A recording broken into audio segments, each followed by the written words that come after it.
And Lindsay. We have some people already in the chat. Dustin is here. Gary was here earlier, but he may not be able to be here. That's very sad that he has to go visit his aunt in hospice, but I'm glad that he's going to do that. That is very sad. Valuable use of your time, though. It is very, very good. So if you don't make it back, Gary, that is totally fine. Blaze, of course, is here. Suzanne is here. And Dustin, yes, you are right. Today is my oldest child's birthday, and she is officially an adult. She is 18. Hey, happy anniversary of motherhood. 18 years later, you did it. Yeah.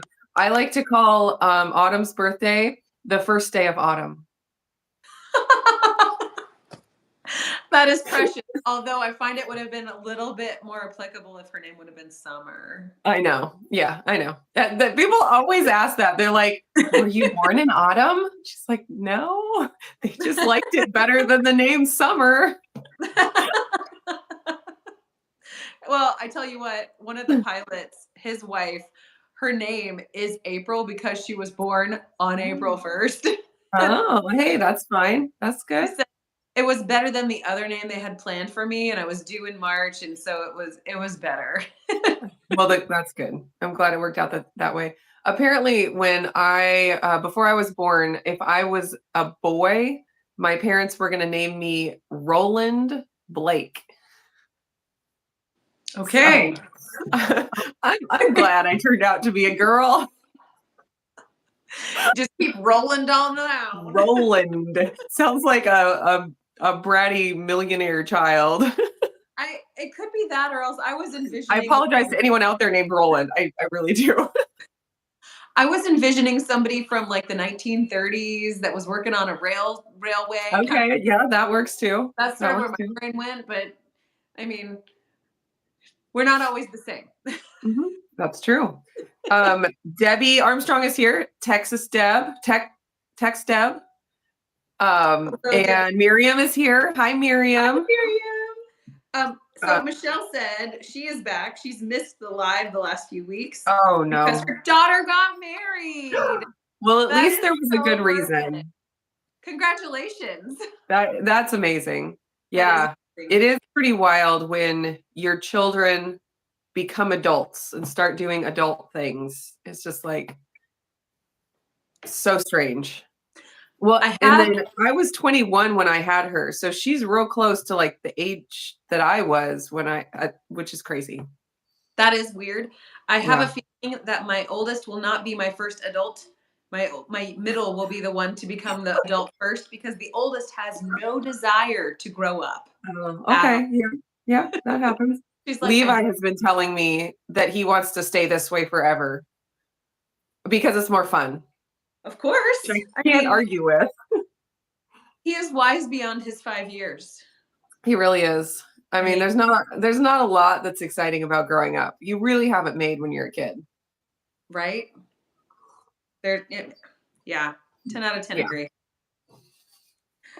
Suzanne, your birthday is St. Patrick's Day. You're glad your parents didn't name you Patty. I will second your sentiment on that. That's amazing. I love that. Yeah, like, we don't, I mean, your name does not have to go with the day you were born. Like, it just doesn't. It really doesn't. I was born, well, I mean, I guess, you're later in the month of April. Mm-hmm. Typically, like, what is it, every 7 years or so, Easter will wind up on my birthday or right around my birthday. So I'm really glad that my parents decided to name me something like Esther to go with Easter, you know? Yeah.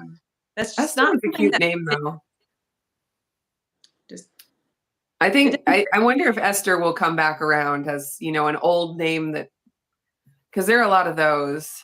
There really are any at this moment, but like the name Emma, I feel like from like 2010 until the present, the number of Emmas that I know personally have more than too many Emmas. Yes. Okay, we got a question from Jennifer. If I'm doing another sardine challenge. Not right now. And I cannot foresee any point in the future that I will do that again. Honestly, I think doing that ruined sardines for me forever. Like I can't even think about eating them. It's Yeah. repulsive.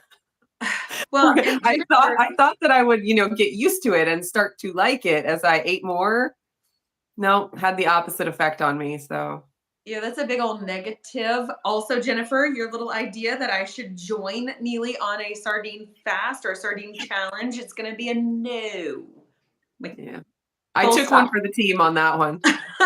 I ate sardines, and that was fine.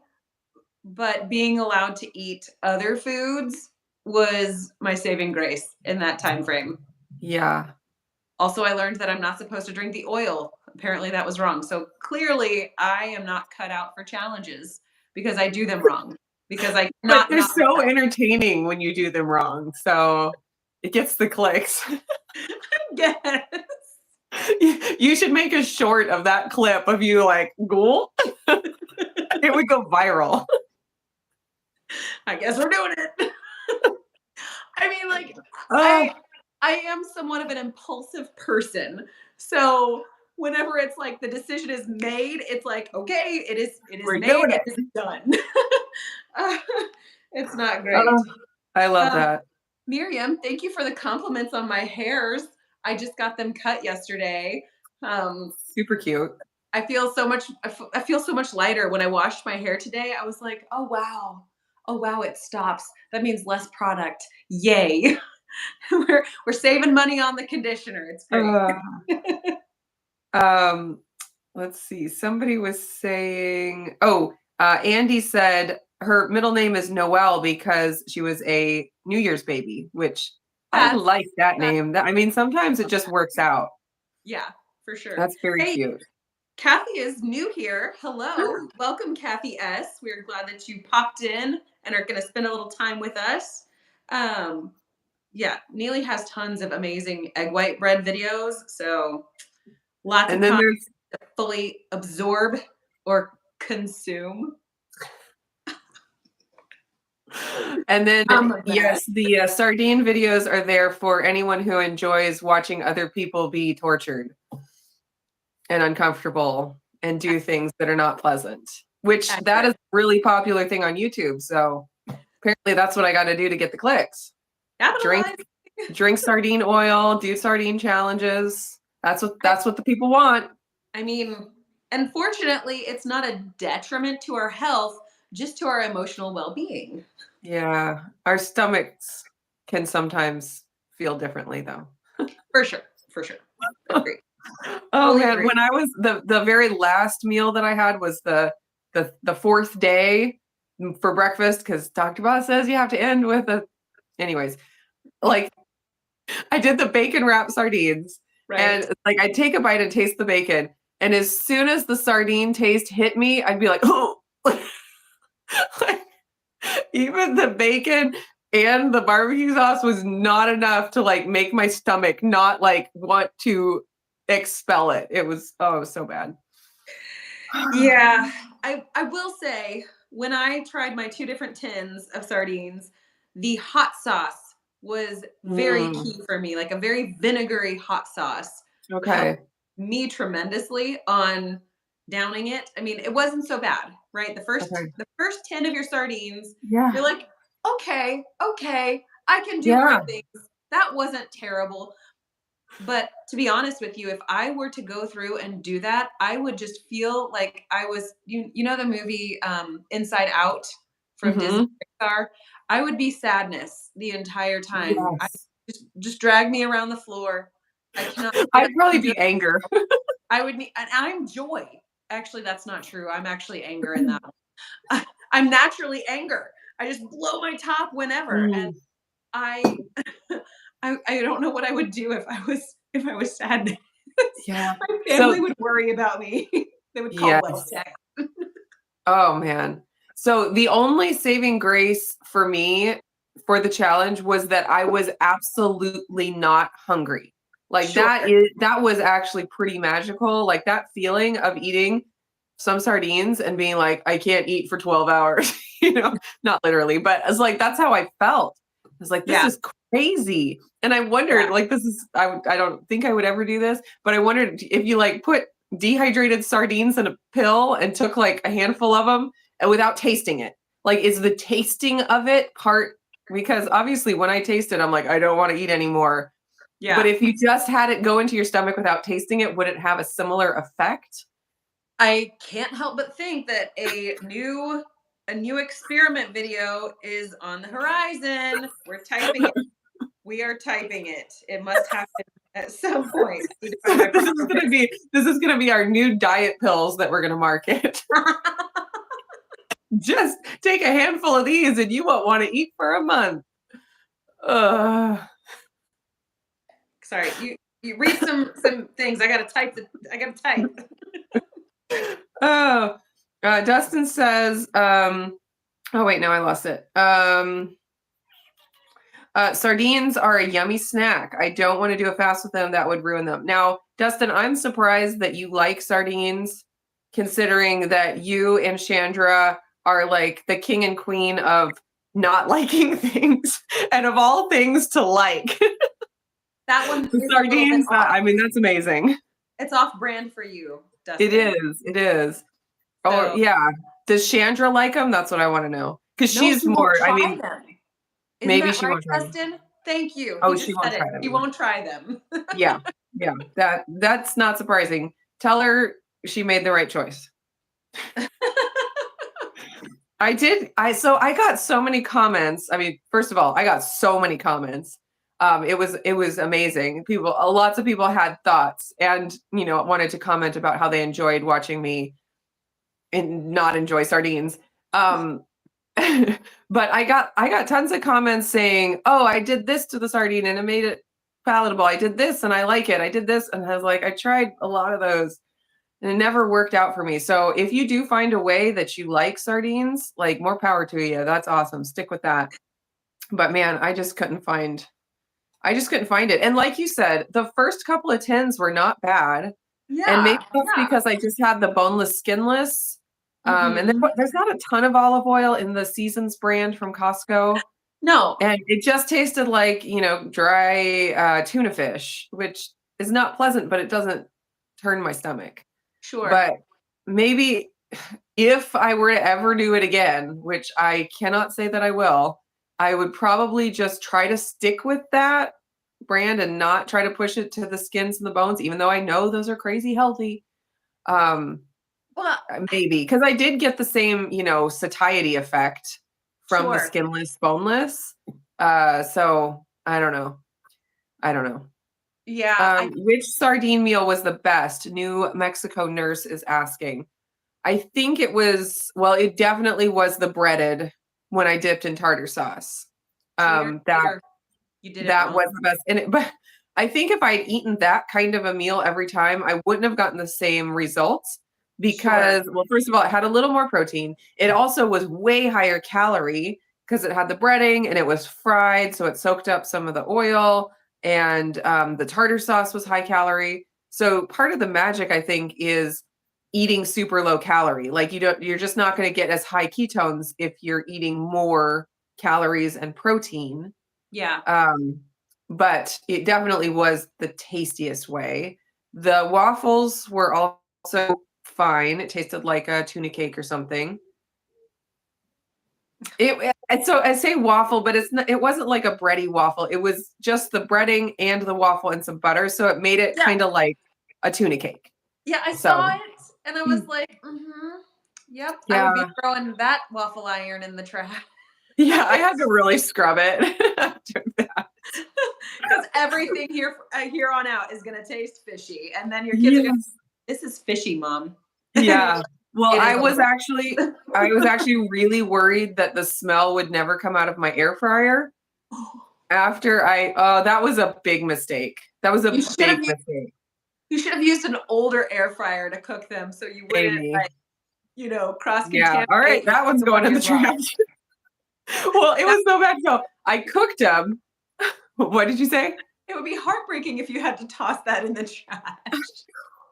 So I cooked them in the air fryer. I put them on my plate. I went outside, to the porch, to the table to eat them and have everyone watch me be tortured. And when I walked back into the house, into the kitchen, like the smell. It's a no. It's a no, no, No, no. don't do that. I honestly do think that besides the breading and cooking, just eating them cold was the least Offensive. fishy. Yeah. But then after I did that for the first day, I couldn't bring myself to do that again. So I was trying to find more ways and yeah. Yeah, I wonder how Tiffany, yes, the sardine burps are the worst. That The is true. worst. That was That what is I true. experienced. And I wasn't like inhaling tons of oxygen whenever I was consuming them, but just like the prolonged experience of just like they're just there. They're just always there. And I'm like, this is not cool. I would rather get my omega-3s from a capsule at this point because if this is the cost of getting the omega-3s from the sardines, it's not worth it. Yeah. Yeah. For me, I for mean, me. I feel like there is a market now with how crazy the sardines challenge has gone. There is a market for dehydrated sardine pills. Well, and I wonder if we made them into sardine like just chips, just dehydrate them into chips. Yeah. I wonder if just like crunch it on them like popcorn or something like that. What I know, right? When I did the little tiny sardines in the air fryer, they were crispy. They were Yeah. almost like chips. They were not good. Maybe. Okay, we're gonna get real weedy here. You take them from oil, like from a oil packed tin, and then Okay. you kind of flake them apart or whatever. You mix them with some hot sauce with that oil, and then just turn that into kind of like some sort of a paste that you can dehydrate to break them into like square crackers. You go ahead and try that and tell me how it is, okay? Sardine I'll just crackers. wait. I'll just wait until I get that review from you. I've already taken enough for the team. It's your turn. Dagnabbit, listen. I don't know. I don't. Tracy is here, and she says she's here for the first time as well. So welcome, Tracy. Hi, We're Tracy. talking about sardines today, apparently. Oh, 8 Worship 7 Dancer is also a first timer. Hello, welcome. Ooh, yay. All right. Let me see if I've lost anything. Michelle says, for those who love sardines, you are some sort of hero. She does not understand. Michelle, you are welcome to sit next to me. Yeah. And so I had this thought as I was, doing the sardine challenge and making videos and sharing my disgust that I don't want to like offend anybody who like grew up with sardines being a normal part of their diet. Like I'm yucking someone's yum. I like to quote Rachel. Like I don't want to do that. Like that's not my heart. And I genuinely am very happy for people who can enjoy them. And honestly, I wish I was one of those people. Like it's not that I think you're disgusting. It's I wish that I didn't have this problem intrinsically inside of me that cannot handle the sardines. The problem is me. The problem is not you. Yeah. As a side note, the concept of don't yuck someone else's yum, I find that to be a fantastic rule of thumb, especially if you're not willing to eat that thing that you think is yucky. Yes. However, caveat, exception to that sort of standard rule of thumb, if you are the one actively consuming it, so you are not like holding to someone else to the standard, but not willing to, take on that mantle yourself. Yeah, that's standard. But if you're willing to take it on yourself and you decide it's not for you, you should be allowed to say, you know what, to me, this is not delightful. Yes. Well, and there's a difference between going and watching someone else's video and seeing them eating something and enjoying it and leaving a comment saying, that's disgusting. That's completely different than being on your own channel, eating something and saying, I think this is disgusting. I think it's a different situation. So hopefully I didn't offend anybody, but I do have that in my mind that there are people for whom this is a completely normal meal. And I totally respect that. I wish I was one of those people. Because man, they are super convenient. They are Yeah. incredibly healthy. And like, You if could I could just eat that for a meal and not be hungry for 5 hours, I would love to be able to do that. yeah, So I it's mean, more that I'm just jealous of everybody that likes them than I think there's something wrong with those people. for That's just, sure. yeah, just wanted to put that out there. As an like, purse bacon is a very popular thing, but purse bacon does eventually go bad. But Ooh, sardines in a well, you know what I mean? Like if you were to yeah. just like leave emergency purse Yeah, bacon in yeah, your yeah. car, that's not a good choice. But if you were Right. to leave like 3 or 4 tins of sardines in some dark place in your car where it doesn't get too hot or Yeah. whatever, like you'd always have emergency food on hand when you're out running errands and everybody else is sitting there just like chowing down on something. You might, Yeah. you know what I mean? Like as an It would be emergency convenient. food stash, it would be so Yeah. helpful. But Okay, so one other thought I have had over this challenge is fresh sardines. Like, I would be absolutely willing to try fresh sardines because if you think about any other canned meat, it is like way, way worse than the fresh component. Like agree. canned meat just has its own Entity. texture and it's not good. Like there's a reason we cook our steaks fresh and we don't take them out of a can. So I wonder how different like fresh grilled sardines would be. And if I could get my hands on some of those, I would absolutely try them again. So, I think that that is a very valid like thought process there. And my curiosity would lead me to ask the question, so you've got limited time on your CKM. Would you yes. want to still apply a fresh sardine challenge while using a CKM, or would it just like not matter if you were using these continuous monitors? Like you would just want to try it regardless of whether you're Yeah, testing? Because I feel like if I'm not testing for something actively, like if I'm not collecting data with a CGM or a CKM, is it really worth it? Is the juice worth the squeeze? right. Okay, well, so I did feel my brain function improve. Like Yeah. that's something I definitely noticed. And so that's something that's really valuable for me, especially because I struggle with iron. And one of the symptoms of iron deficiency is brain function, brain fog, and not being able to speak coherently, not having, so this is an example. 2 weeks in a row, I did a YouTube live on Sunday. I did it with Jonathan Shane. And Mhm. then this past Sunday, I did it with Dustin of Keto Simple.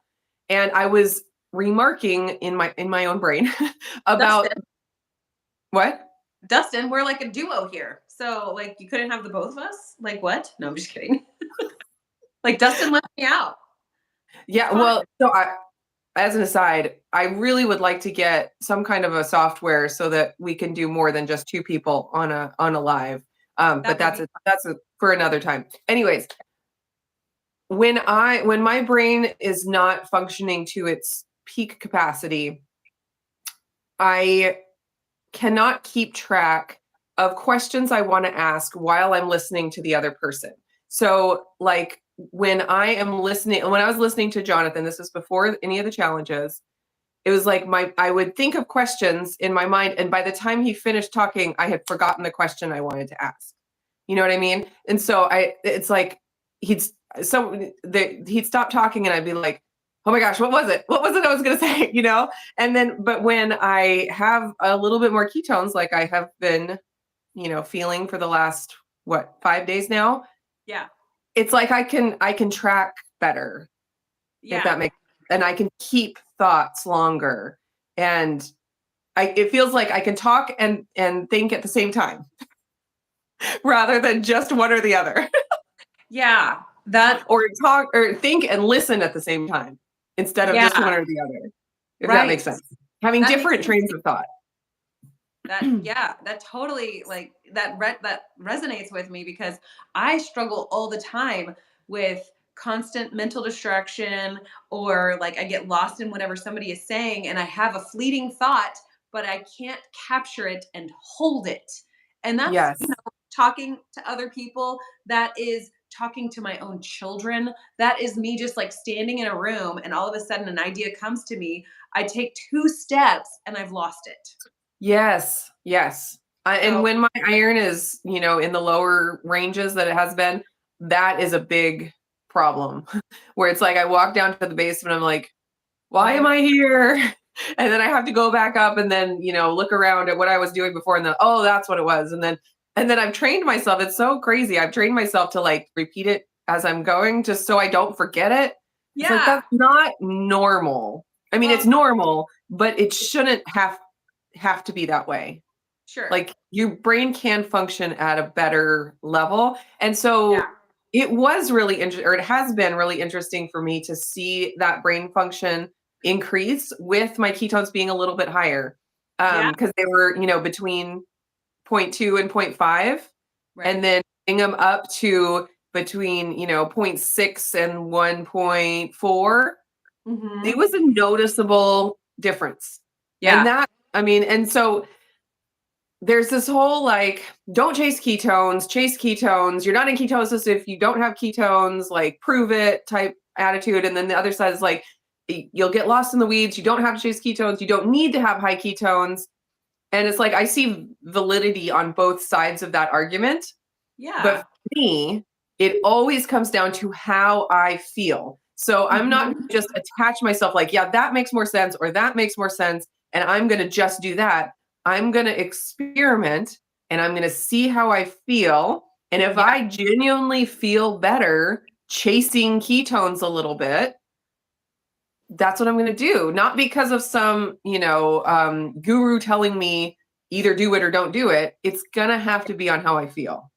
Yeah. So there you go. The N=1 formula is just so powerful and it can be a strong motivator. Like I feel this way. Yes. When I do these things, my body feels like it's in this state. I prefer that state. I'm going to do those things come what may. Yes. Yes. And so, like, for example, I got some flack from, and it wasn't a lot, but there was a few people that were like, this is a stupid fad, and Neely, you can do better, and blah, blah, blah. Like I'm contributing to the disordered eating of the world, whatever. You know, I understand that thinking, but I'm trying to experiment to find out what makes me feel good. I'm not Yeah. trying to promote this. I'm not trying to lose 50 pounds in 2 weeks. Like that's not what I'm doing. And I'm dealing with specific health issues, and I'm trying to find out what I can do to optimize how I feel and function on a daily basis. And if doing a sardine challenge makes me feel better, like I'm going to do that whether someone thinks it's a fad diet or not. Yeah. Like that it doesn't apply. Like them thinking it's a fad diet doesn't Change your affect I purpose. just exactly. It doesn't affect my decision making on the thing. Yeah. So it's like yeah, but then we always go back to you can never make everyone happy on YouTube. And I got way more comments of people saying, thank you for doing this. Thank you for showing your experience and being honest about it. And, I got tons of comments of people saying, I'm starting my sardine fast. Thanks to you, I finally did it, and I'm like, that's great. Good You luck. you are now consuming a food that is very healthy for you. And I encouraged you to do that. I'm glad, Yeah, And absolutely. some people genuinely find out they like them, and I'm even more jealous of that. Yeah, I agree. I agree with you on the whole. This is always, and I try to say this every once in a while in my videos. This everything we do and show is always descriptive, never Yeah. prescriptive. And Yes. I personally am one of those, like, there are certain things that I know will never benefit me. Just full out. I know that certain things, smoking cigarettes will never benefit me. So I'm not going to have to try those out in order to determine that for me. Yeah. However, I may or may not do well with like sardines. I have to actually try that in order to discern is this good for me or not. I may or may not have struggles with oxalates, so I might have to try cutting out almonds or some sort of high oxalate food to determine is that really a problem for me or not. And it's Mhm. like a little bit of discernment and a little bit of common sense, plus the act of just making the decision to try something or not is well within your capacity, even with your low iron. So Yeah. you Yeah. just got to go for it. Yeah. Um, another thing, let's see, I was thinking about was there is some influencers and people online that choose to not share like what I eat in a day videos Yeah. and specific like amounts of food that they eat and things like that because they don't want to trigger someone who might have disordered eating and, want to copy what they're doing or they don't want to encourage any kind of disordered eating. So I think one of the criticisms of, doing something like the sardine fast is that it will encourage people who maybe struggle with disordered eating to go even further in it, like um, use the sardine fast as some sort of a purge or whatever. And I understand that and I respect people that choose not to share that kind of thing because there are people out there that will watch and will try to emulate in maybe an unhealthy way.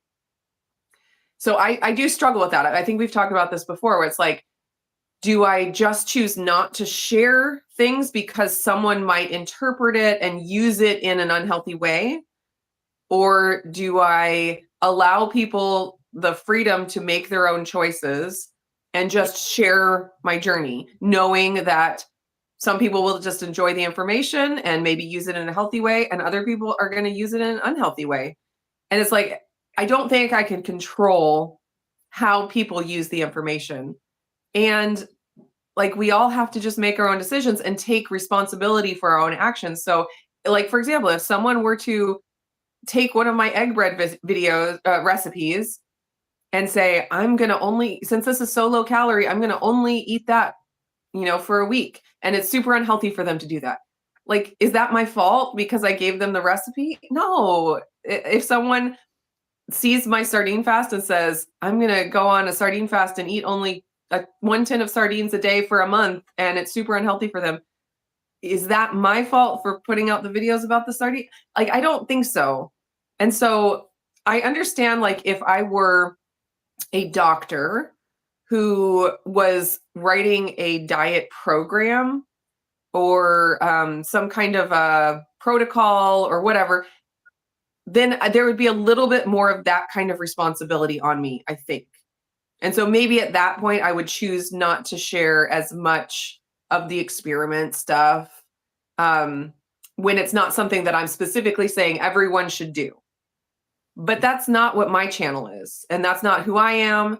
That I always make it super clear that this is just my experience. I'm just sharing it. It's for entertainment purposes only. And it's never me saying this is what anyone else should do. So I feel like it's kind of that's kind of how I've worked through that predicament. And I just haven't decided that I needed to take the burden on myself of not sharing something because someone else might take it out of context and do something unhealthy with it, if that makes sense. Absolutely, it does. And I would also argue the point that if somebody generally is susceptible to disordered eating, they are going to find inspiration to carry on with those less than ideal behaviors, regardless of who shares them. So Yes, just because some people choose not to doesn't mean that that disordered eater is not going to find somebody else who absolutely. gives them what they need, because every addict needs their fix. And if they have this path and this is propensity to do these things, they're going to find the way to get what they desire. And I have never felt the burden of, I can't share this because it might cause someone else to stumble. Because, like you said, we're not doctors, we're not healthcare professionals, we are not certified to create protocols that others can then follow with any amount of validity. We can just do what we can do. So Yeah. I respect those as well who've made like they feel a specific way and they have chosen to stand on that principle. And I fully support that because that Yes. is really what people need to be. They need to be willing to have principles, have certain convictions, and be able to abide in those and stay true to themselves. I don't feel the conviction to not do that, so I'm going to Mhm. continue to share my food experiences. And I also really like to watch what other people are eating just Mhm. because I'm fascinated with how other people do daily life. Yeah. I want to emulate people who follow a vegan diet, but I find it interesting to try to understand why they think the way they think or how they make their decisions for food choices. And, it's just one of those things like it doesn't cause me to feel like I'm doing wrong when I watch somebody with an opposite food choice. So Right. I've never Right. really, that the weight of that has never really been heavy on me. Yeah. So Yeah. I'll allow others their convictions while I will stand firmly where my convictions are. Yes. And that is what we should do. Um, We've missed a Bark lot. Squirrel says, I don't think we should be held hostage by the eating disorders of others. I totally agree with that. We would miss so much useful information, so many interesting ideas. I 100% agree with that. And we've talked about that previously, more in regards to carnivore, people saying, because I have to be on this super restrictive carnivore diet in order to feel healthy, therefore all other food is bad and no one else should ever eat it. It's And I'm like, going to judge well, everybody else, or I'm going to try to evangelize everybody else yes. to So my it's like I'm going to hold everyone else hostage, because of my what I would say is like uh well, because you can choose it for physical reasons or for, mental reasons of the carnivore diet. But if you're choosing to eat only meat just because you cannot physically tolerate anything else, like you're holding people hostage to your body that's in an unhealthy place instead of, yeah. So, anyways, we talked about that the other week about putting the putting the negative thing on the food rather than recognizing that maybe your body is broken in a certain way, which is fine. And everyone has their ways that their bodies are broken. But instead of like internally looking and saying, I have something wrong with my body that means I have to eat this way, saying, no, therefore all other food is bad. My body's great. All other food is bad. So, Yep. I mean, look at our friend Janet over at Janet Greta. She's mhm. allergic to nuts, but she doesn't sit there and proselytize people away from eating nuts because Yes. she has a true allergy to them. Instead, she just says, I can't have these. If you can, you could probably substitute with this. So Yes. it, Yeah. it's it's it's sort of In our house, Levi obviously can't have eggs, and there's oftentimes things with eggs because we have chickens and there's a lot of eggs. But he knows that I specifically say I don't eat gluten. And so if there's a food, his first question is, does it have eggs? And no, it doesn't have eggs. And he's like, does it have gluten? Can you have it? And so it's like in his mind, there's no like good and bad food. He knows eggs are not bad because we eat them all the time, but he knows they're they're not. bad for him. And he Yeah. knows that there are things that are fine for him that are bad for me. And that, I mean, that's just normal. Yes. We sit here and we talk about how everybody is like, unique. Everybody has their own biochemistry, everybody has their own thought processes, everybody has their own like sense of fashion and whatnot. Mm. Like everybody gets to have a perspective that is uniquely their own. So to then blanket statement that everybody has to fall into that exact unique little perception is unrealistic and kind of rude. Yeah, I agree. Okay. Michelle says she's feeling like a bobblehead in agreement to this topic. I'm so glad we're not the only ones. Yes. Uh, see. Lori Oh, said, I have a different view at forgetting what we went somewhere to get something. Our brains are so ahead of ourselves that we've already thought of it and did it in our minds, basically. And so we're ready I for the next thing. We've moved on. I fully concur with that. That is always my thought process, too. Like, yes. I need to go put these shoes away. Okay. I thought it, therefore it must have been done. And then 2 hours later, I walked past the shoes still exactly where I left them. That's not what my brain said. It's not the thought that counts, apparently. Not the thought. I do the same thing with like text messages or emails where I'll see it come in and like formulate a reply in my mind. And then it'll be like 3 days later. I'm like, I never replied to that. Oops. I did in my head.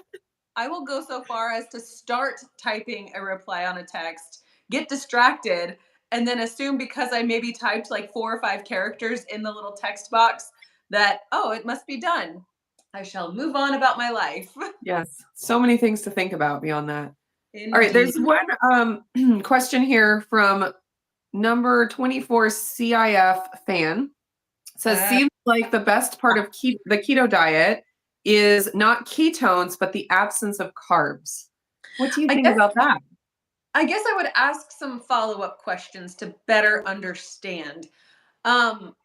You can have a non-keto diet without carbs and still have higher glucose if all you're doing is constantly eating protein and not really fat. Is that fair enough to say? I mean, like you can have glucose responses from not carbs if you eat a high enough volume. Like if all you ate was lean chicken breast all day long and you ate, 3,000 calories of chicken breast, you're going to have some kind of a response there. So while the absence of carbs is present, it's not necessarily that your body is producing ketones if you're eating enough for your body to then turn that into glucose. So, I mean, and I really need to get more involved in some biochemistry things because then I could probably have real words to put to that. But I just don't know that the absence of carbs is the real best thing about a keto way of life or a state of ketosis. I think also like separating out the concept of keto diet from a state of like a metabolic state of being is really imperative when it comes to talking about these things. And that's why on my videos, I try to always say, like, I follow a keto friendly way of life rather than just eat a keto diet because those things are not really synonymous. So what are your thoughts? Okay. So I'm thinking of like, if you're on a standard American diet and you remove processed food carbs, you are going to get major benefits. Like even without going to the point of being in ketosis. Yeah. So I think removing carbs, especially the bad ones, even though we've just talked about not labeling good and bad foods, but if they're in this world we live in, in this world we live in, there are some just less ideal, less healthy things that really work against us. And that's usually like the man-made stuff, the hydrogenated oils and, all the processed food dyes, like all the stuff. If you remove those carbs, there is some serious magic that can happen in your body before you even get to the state of ketosis. So I think that is huge. And there are a lot of people who that's all they need to do in order to really have a healthy metabolism and live a really healthy life. Like, for example, there are tons of people that thrive on the paleo diet or that thrive on like a Weston A. Price diet where they're soaking their grains but they've cut out all those processed foods. So they're not even on a low carb diet, but they're on a real food diet and they thrive.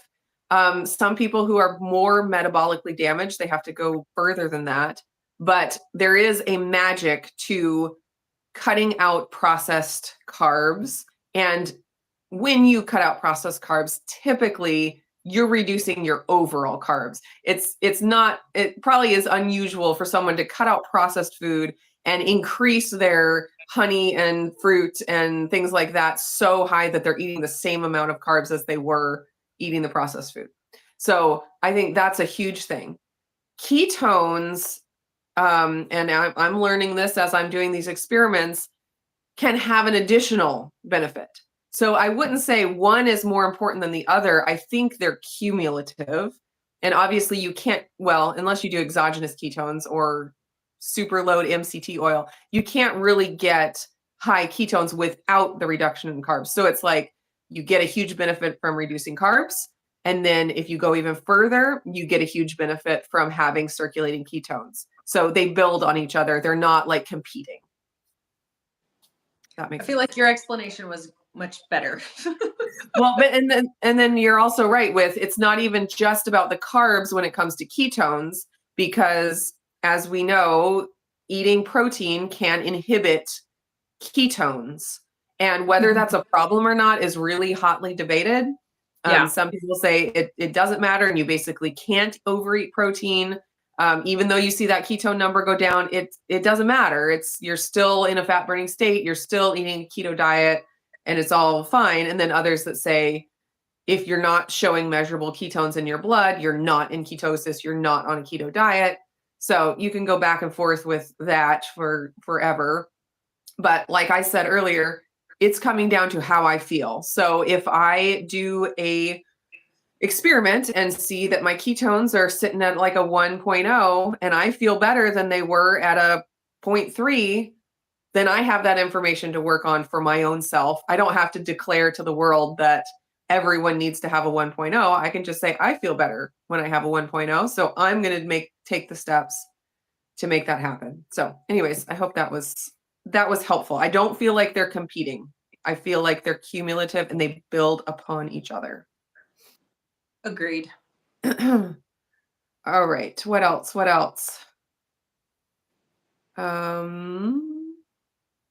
Oh, Platte River Keto, you're here. Hi.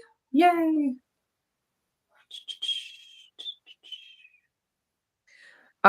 Suzanne says, okay, go ahead. I just thought of this again. You know, you talked about eliminating processed carbs. I think also just like we said, hydrogenated oils, which are technically a fat, not a you're carb. Right. So clarifying that processed foods in general are, if you eliminate those from your life, you are bound to see improvements in some fashion. So removing processed carbs and processed fats is really the ideal. Totally agree. And that's going to be a totally separate benefit from having high ketones in your blood. Yeah. Just moving to real food, that's like the first step. Well, and I shouldn't even say that, because there are some people that make the first step of trying to get into ketosis, like the original Atkins diet. There was lots of mayo and Atkins bars and things like that. And so I guess it depends on the approach you take. I guess that was my approach. I went from the standard American diet with tons of processed food to eating a Atkins diet with tons of processed food. And I saw incredible health benefits from that. But I saw even more, like it added benefits as I made my diet more real food moving forward. So I guess it just depends on where you start. Absolutely. And it's not to say that if your objective is to just drop pounds, pretty much any calorie deficit potentially can offer that to you. Whether or not it's like long-term benefit gained from that is, it's variant upon you. But whenever you're trying to intentionally eliminate things like inflammation or different metabolic issues, trying to eliminate all of these processed things is really, really valuable. Yeah, I totally agree.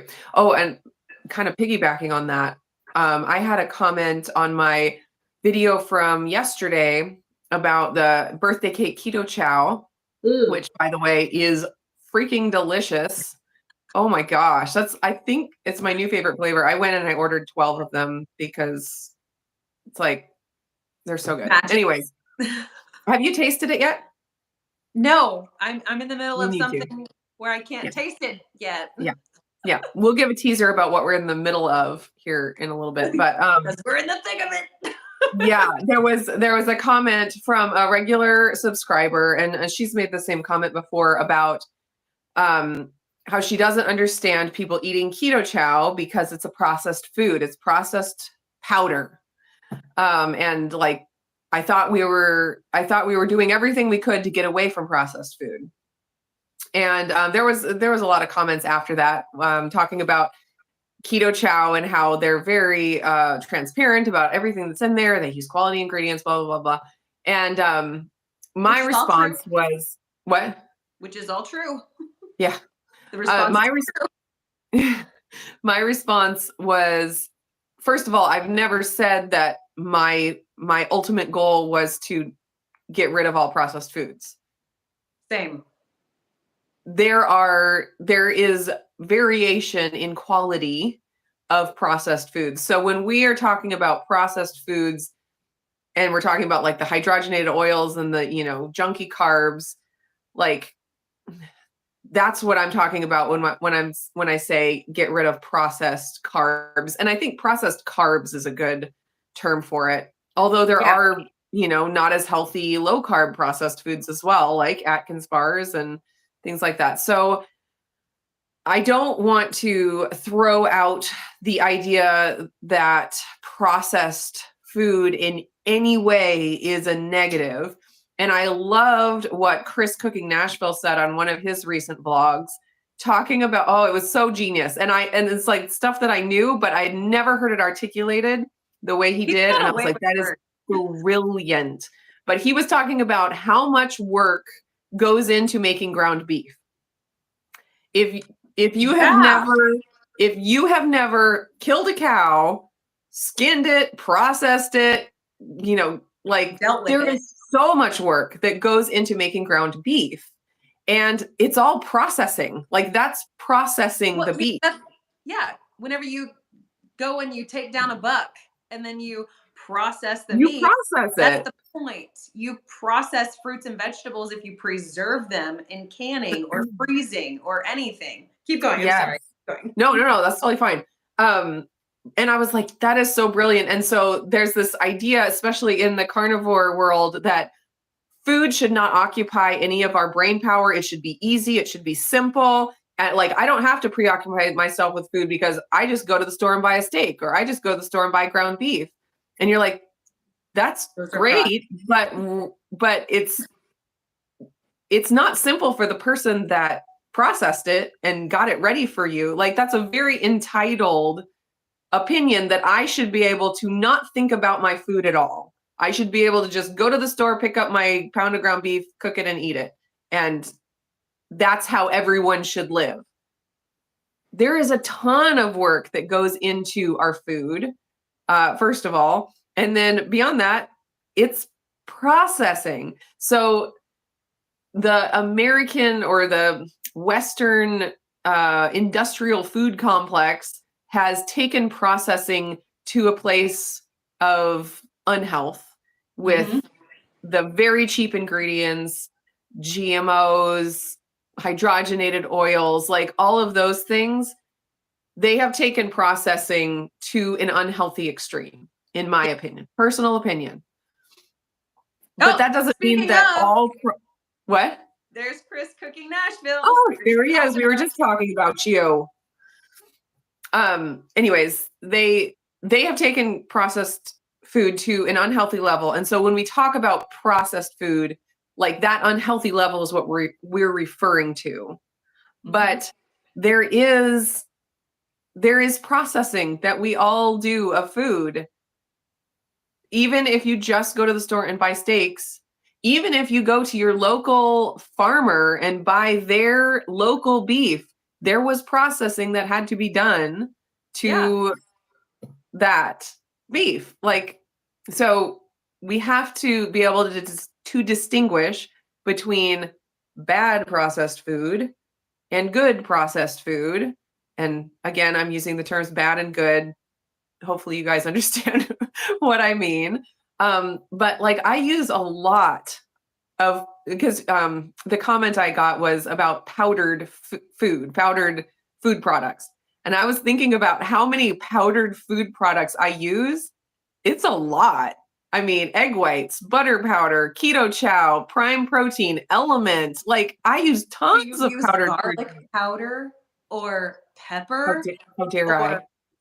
Salt. I mean, it may not be fine powder, but it still had to be mined out of the salt mines. Yes. And so, like, my criteria for if a food is good or bad is not whether it's a powder or not. Like, that's Yes, the just form my of it is criteria. not the Now, issue. somebody can has the freedom to have that to be their criteria of whether it's good or not. I mean, you could even get freeze-dried beef capsules, and that's a powder in there. Yeah, Unhealthy, processed, yeah. you know. Don't take So beef over capsules. Those are processed. yeah, 100%. So, anyways, I have to have a different criteria of figuring out what I choose to consume or not. Yeah. And whether it's powdered, is not on my list. Mhm, mhm, mhm. So I am happy to eat a powdered food product if the ingredients in it are quality ingredients and they fit my macros and my nutrients that I like. So that's fine. Yeah. Um, but yeah, so just the idea that something is powdered or processed doesn't mean that it's bad. There you go. Well, and Chris is here just talking about keto chow. Hi, Chris. Okay, so you said you ordered a dozen of the cake or the birthday cake Yes, keto chows. So I I hopped did. on to the keto chow this morning and I was like, I'm going to get my birthday cake flavor. I'm going to go through, I'm going to get more chocolate core that is sweetened with stevia because that is my hands down favorite one. I don't care how many I try. Keto chow core with stevia is my favorite. And I've been holding out for them to pop it into big bags, but I'm just Mhm. like telling myself over and over again, don't don't bug Chris Bear about it because when the data is in, he will move. That is what will happen. I don't need to force the data. He will manage it. He is a nerd alert person. He will manage it. Okay. Don't do it. So I have not communicated with him about how desperate I am for a large bag of keto chow core with stevia. Mhm. I've not done Mhm. it. But now that he has popped on here, Mhm. I thought he was saying the unsweetened. Okay, he was out of stock, and I was about to like heart palpitations.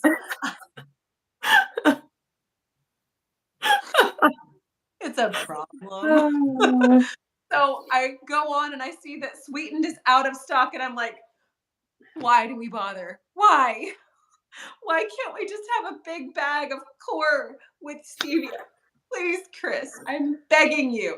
So I kind of had a moment of feelings. You know, I told you earlier I was like anger from inside out.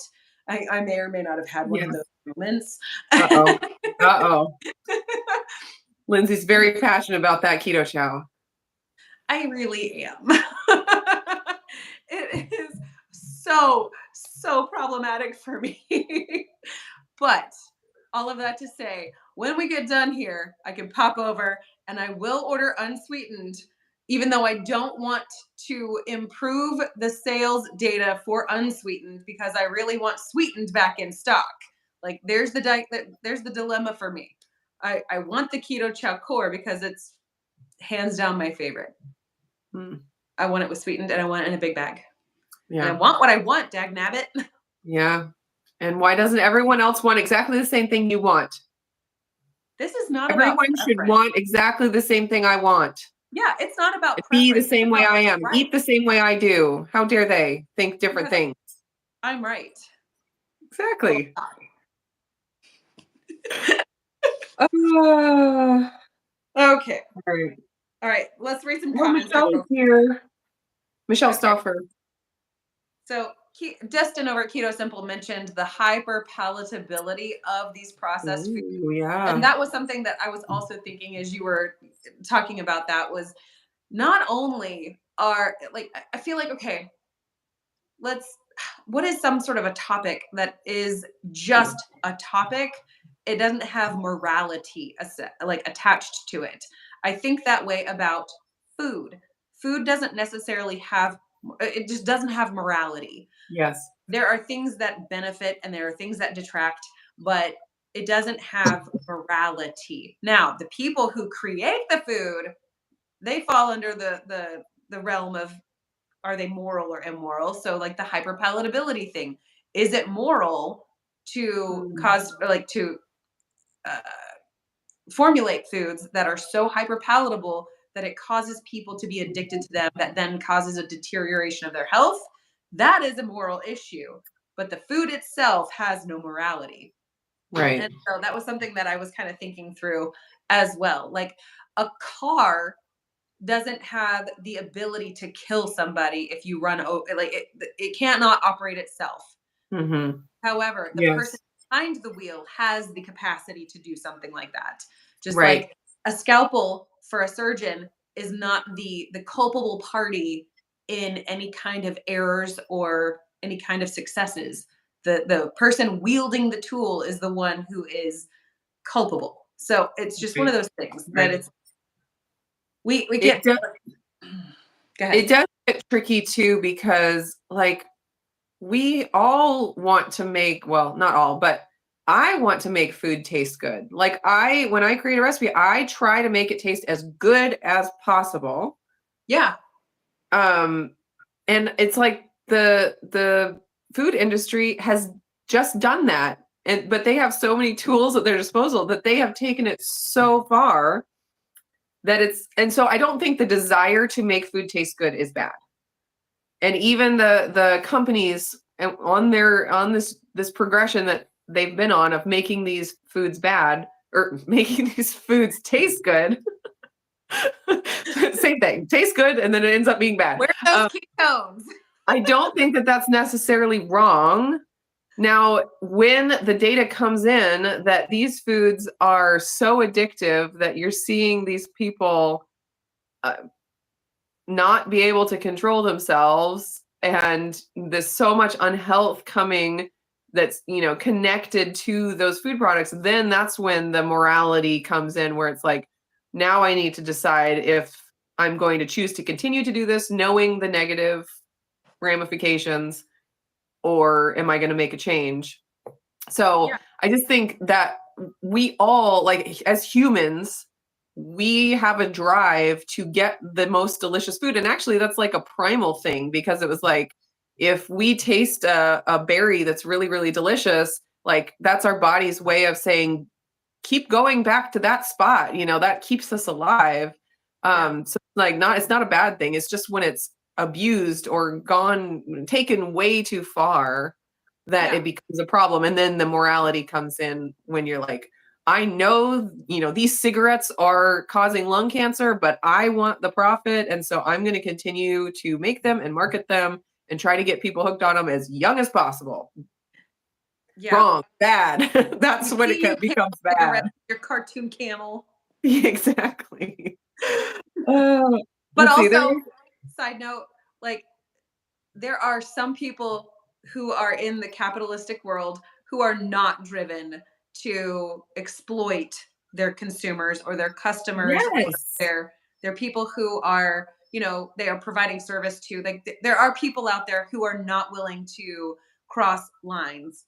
And you Yes. cannot throw out the baby with the bathwater on all corporations or on all things just because there are a few bad seeds. Yes. Bad Or apples. even all processed food. Because, for example, Yes. we were talking about keto chow as a processed food, but I don't put it in the same category as cornflakes and Oreos. Like I just don't. Oreos. And then the ground beef at the store, also processed food when you look at the process. Right. Okay. We do need to hop off here soon, but I wanted to answer Singit's question. Any suggestions on which flavors to try first? And I'm assuming she's talking about keto chow. Or I don't know if it's she, sorry. I assume they are talking about keto chow. What? I assume so as well. It's Okay. so hard to choose. I mean, I have my two favorites, my two Yes. absolute top dogs, but so many flavors are so stinking good. Chris says my favorite processed food is Swiss cheese. Second favorite is smoked brisket. Listen, that's awesome. You are welcome to keep both of those. I love smoked brisket. I do not love Swiss cheese, but I would much rather have any kind of prime rib any day. Okay. So processed, so delicious. Okay, so for keto chow, I say birthday cake. If you can get in before it sells out, because I imagine it will sell out. raspberry cheesecake. Delicious. My husband's absolute favorite is the chocolate peanut butter. I can't say I can't say that I disagree. I don't know that it's my number one favorite, but like it is top notch. Although if you want a little bit of a hack, get just chocolate. If you like, get a big bag of chocolate, then you can add peanut powder, like the peanut PB2 peanut powder, and you can make it chocolate peanut butter. Then you can also have plain chocolate, or you can do a plain chocolate and add a little bit of peppermint extract or something. So you have multiple flavors. If you can't just go out and buy every single flavor of keto chow, don't we all wish to do that? So anyway, so the chocolate mint is good. Chocolate peanut butter is good. What other great flavors? Chai latte is really good. Yes. If you like the spice, it's very creamy with like the chai spice-ness to it. Mm-hmm. I think it asked if there's a variety pack. I would encourage you, like if you are wanting to really try keto chow and get a nice variety of flavors, I would suggest you order the My Chow box, and I would suggest you get the surprise box. So you can get like, what is it, 20, 30, 60, or 90 meals. So I would choose one of those options that feels right for you and do the surprise box and let them just kind of like put a variety of what they have available to you. And give it a taste test and see what you do like. My hands down favorite, my all-time favorite thus far is Keto Chow Core sweetened. My number and those don't come in the surprise box, I don't think, right? The core ones, Chris, I don't know. I mean, maybe they could sometime, but it's not guaranteed. Right. Now, if you get the surprise version, the probability of you getting a limited edition or a seasonal flavor is available, like there, or possibility, I should say. If you do the My Chow box where you choose everything, you will never be able to order the seasonal flavors or a limited edition or anything like that. So that's another really good reason to go with the surprise version. And the so for me it's Keto Chow Core sweetened and then blueberry pie. Blueberry pie is really good. Pie. And then if I had to choose a third, it would have to be banana. Oh, okay. I don't remember if I've ever just had a straight banana keto chow. So I haven't had it as a beverage to drink. I have made it into a type of pudding, and it is so stinking good. Oh, side note, I made the banana chow or banana keto chow into a pudding, and then separately I had made your version of lemon curd when it was the one that you did maybe like a year and a half ago with all your extra yolks.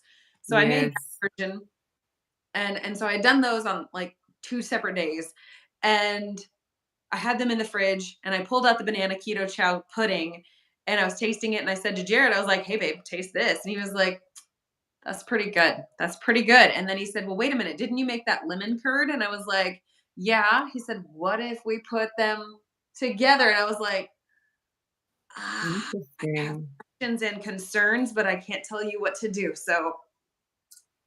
So he takes this. He takes a bite of banana keto chow. He takes a dollop of the lemon curd and eats it. And he was like, "That is so weird, but that is good." And so then, of course, I have to taste it.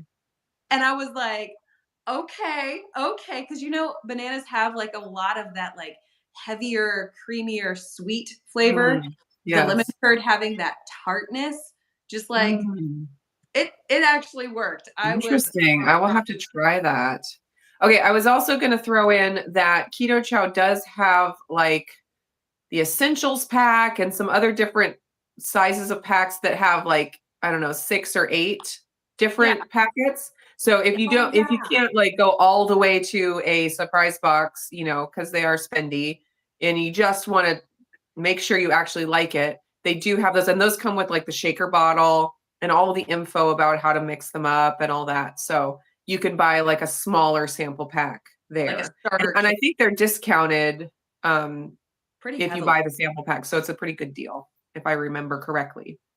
So definitely recommend that. All right. So I feel like we just named like 12 or 15 different flavors to start with. And Dustin was I think it was Dustin was mentioning the pecan sticky bun. That one is also top notch. Is that one back in stock? I don't know. Oh, I don't know. Chris just answered that question. Pecan is seasonal flavor for the fall. Oh, good. I'm so glad to hear that it will be back though. That's awesome. Okay, we really do need to hop off of here. It has been an hour and 10 minutes, but it feels like it just flew by because we got all rolling and passionate about things like we do. Guilty. Yeah. But thank you everyone for joining us. Well, go ahead. What? Oh, we were going to do a little teaser about what we're doing right now. Do you want to do that?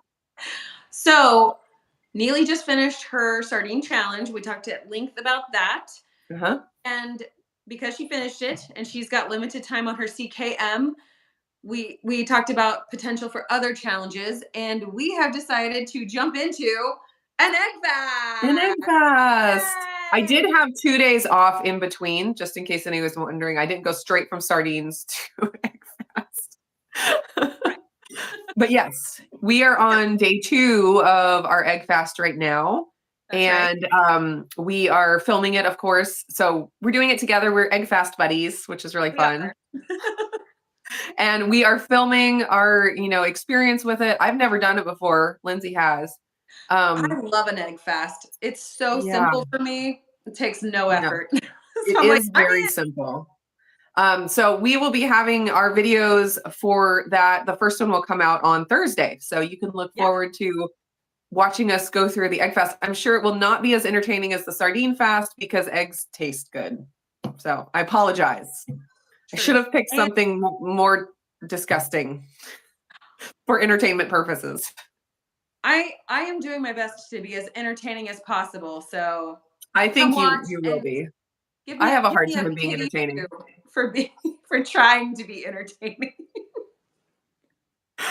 Oh dear. That's why I throw my kids in the videos so much, because they can be entertaining for me because I'm not very good at it. Mustard fast is going to be a hard no, Dustin. Thank you. Sounds pretty bad, but I would watch you do it. I'm in. I will watch any mustard fast video that we find. Oh man, this sounds so bad. Okay, so next we will be on Lindsay's channel for our coffee chat on Tuesday. So make sure you are subscribed over there and you ring the little bell and do all the things. Yeah. Dustin says rude. It would be great content, Dustin. Great content. Listen. Here he is giving all the ideas, but doesn't want to take on the mantle himself. Come on. Feed the algorithm. Mustard fast for the win. That's going to be the new viral thing. Everyone's going to talk about how they lost 15 pounds in 3 days on the mustard fast. And then we're going to get sponsorships from Franch's Mustard. And they got money. They're part of the industrial food complex. They are, which means it's processed. Maybe we need to rethink our lives. Dang it. You're going to have to go find a mustard plant and just eat it straight out of the ground. But if you chew it, you're processing it. Stink. Okay, we will see y'all next week on my channel. Yep. Bye, guys. On Thursday on both of our channels. Yes, for the Egg Fast videos. Thanks for coming. Thanks for hanging out. Bye. Bye.